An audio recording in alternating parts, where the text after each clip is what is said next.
The Dallas Cowboys trading away Dak Prescott. So we're gonna be going through that and 5 other stories in today's video. So make sure to like this video, and if you want more Mercedes news content like this, make sure to subscribe to the channel hitting that red button down below. The first story is proposed trade has Dallas Cowboys landing huge weapon for Dak Prescott. The Dallas Cowboys may have won 12 games and gotten all the way to the divisional round last season, but Jerry Jones has one significant roster hole to address. Jones' curious decision to trade away Pro Bowl wideout Amari Cooper to the Cleveland Browns last offseason left Dallas without a reliable number 2 to complement star CeeDee Lamb. The latter tuned in a career year, but after Lamb, Dallas' leading receiver was second in team receiving with 577 yards. With limited cap space, Jones may find it hard to make a move for a pricey free agent or a veteran via the trade market like DeAndre Hopkins, Mike Evans, or T. Higgins. Over at the Cowboys SB Nation site, Blogging the Boys, Dan Rogers proposed the idea of Dallas trading for Denver Broncos wideout Jerry Jeudy. The latter would be affordable since he's still under his rookie contract.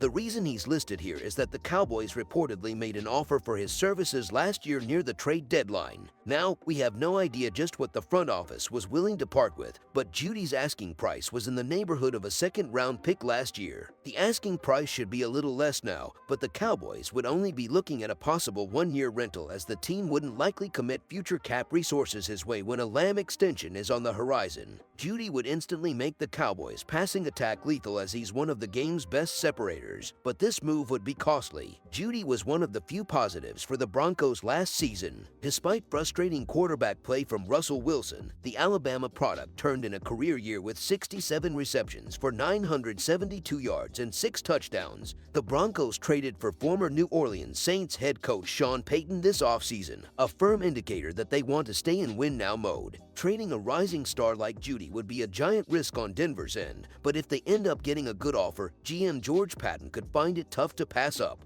Having Jeudy complement another elite speedster and route runner in Lamb could help take this offense to another level. Whether it's Jeudy or someone else, it's imperative for Jones to add another playmaking receiver to this offense. Coming off back-to-back 12-win seasons, there's no doubt the Dallas Cowboys have one of the better rosters in football. It's a team that seemingly always underperforms when the playoffs begin.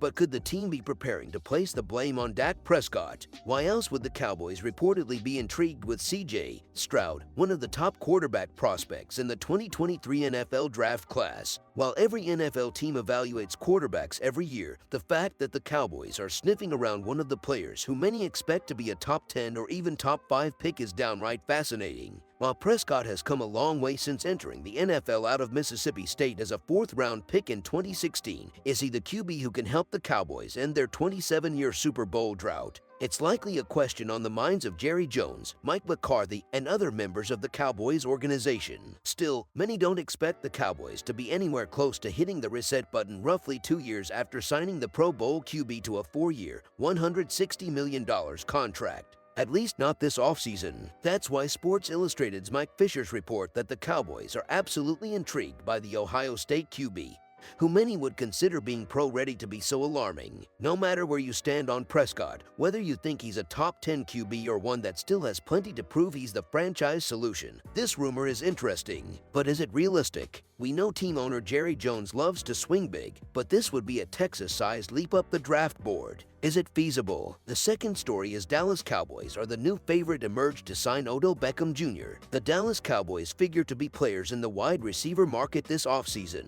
Free agency is now less than a month away, so the front office has hopefully started the process of evaluating this year's class and which players fit best in Mike McCarthy's system and as a complement to superstar CeeDee Lamb. If the 2022 season taught us anything, it's that Cowboys fans should brace themselves for more Odell Beckham talk. The former All-Pro didn't play at all this past campaign as he recovered from a torn ACL suffered in the Super Bowl. As a member of the Rams, Beckham was heavily pursued by Dallas, and an agreement felt inevitable before the team publicized concerns about his physical, and talks were postponed. Now, Beckham is arguably the top wideout available in what is an admittedly uninspiring class of free agents. There should be a strong market for the veteran, and it'll be interesting to see which teams become the frontrunners for his signature between now and the start of free agency. The Cowboys should be at the top of the list of interested teams, but Buffalo may be the new favorites after their latest coaching hire. If Henry's name rings a bell, you may recall him serving as the Cowboys receivers coach for the 2020 and 21 seasons. Henry spent 2022 in the college ranks serving as Indiana's co-offensive coordinator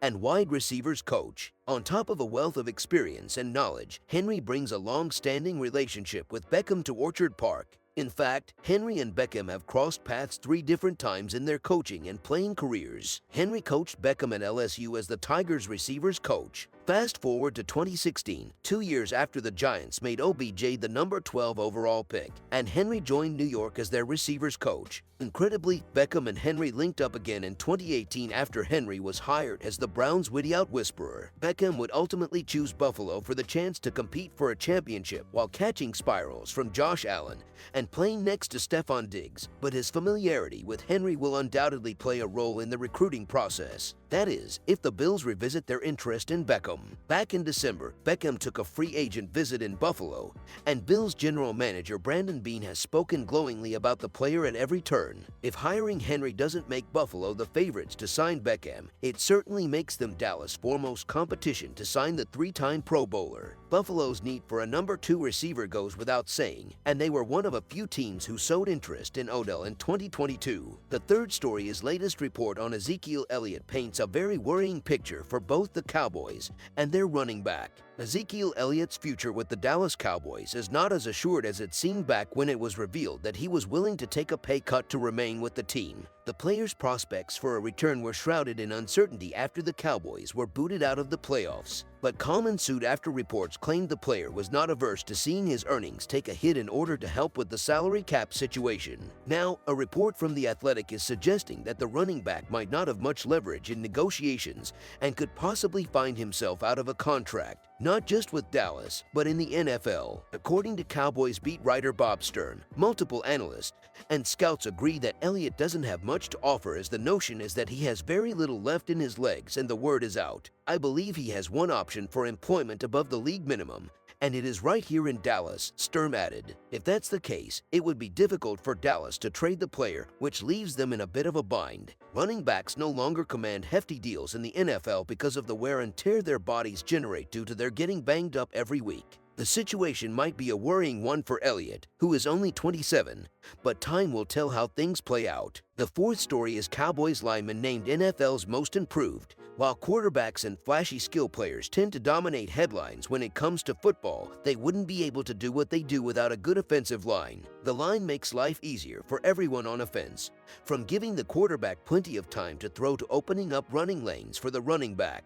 For the Dallas Cowboys, this has been an area of strength for several years. To The Athletic, though, one particular Dallas lineman stood out this season, as it lists third-year center Tyler Biadasz to the NFL Most Improved honors. Says the site, Biadasz had flashes as both a run and pass blocker over his first 2 seasons in Dallas before showing more consistency this season and earning his first Pro Bowl nod. Biadasz cleaned up his footwork during his 3rd year as a starter, which allowed him to use his size at center in more advantageous ways as a run blocker. He also took a huge leap in the mental side of the game, sorting out protections at a quicker rate to get the Cowboys line on the same page and take some of the load off Dak Prescott. Biadasz's improvement was notable and helped the Cowboys field one of the NFL's best offenses, averaging 27.5 points and 354.9 yards. They were especially dominant on the ground, amassing 135.2 yards per game. The offensive line is undoubtedly one of the most crucial position groups in football and vitally important to the Cowboys' success. With Biadasz continuing to make clear strides entering his 4th season, it will continue to help elevate the Cowboys' offense. The 5th story is Cowboys named Brian Schottenheimer offensive coordinator. Brian Schottenheimer is taking over as offensive coordinator for Dallas, with the Cowboys still planning on coach Mike McCarthy taking on play-calling duties. Schottenheimer's move from consultant to Kellen Moore's replacement was announced Friday along with the rest of the changes to McCarthy's staff. The 49-year-old Schottenheimer joined the Dallas staff last season after a season as passing game coordinator in Jacksonville that followed a 3-year stint as the offensive coordinator for Russell Wilson in Seattle. Moore and the Cowboys agreed to part ways in January, a weak quarterback Dak Prescott, and the offense struggled in a 19-12 divisional round loss to San Francisco. A day after that move, Moore was hired as the offensive coordinator for the Los Angeles Chargers. Schottenheimer is the son of the late Marty Schottenheimer, who gave McCarthy his first NFL job on the elder Schottenheimer's Kansas City staff in 1993. Seahawks coach Pete Carroll cited philosophical differences when firing the younger Schottenheimer after the 2020 season. Wilson threw 40 touchdown passes for the highest-scoring team in franchise history, but the offense regressed in the second half of the season. Similar to the Cowboys this past season, Seattle's offense was considered one of the issues in a 30-20 playoff loss to the Los Angeles Rams. The Cowboys are promoting Scott Tolzien to quarterbacks coach after 3 seasons as an offensive assistant. He replaces Doug Nussmeier. Tolzien played 7 NFL seasons, including stints as the backup to Aaron Rodgers in Green Bay and Andrew Luck in Indianapolis. Jeff Blasco is moving from assistant offensive line coach to running backs coach while Mike Solari takes over the offensive line, replacing Joe Philbin.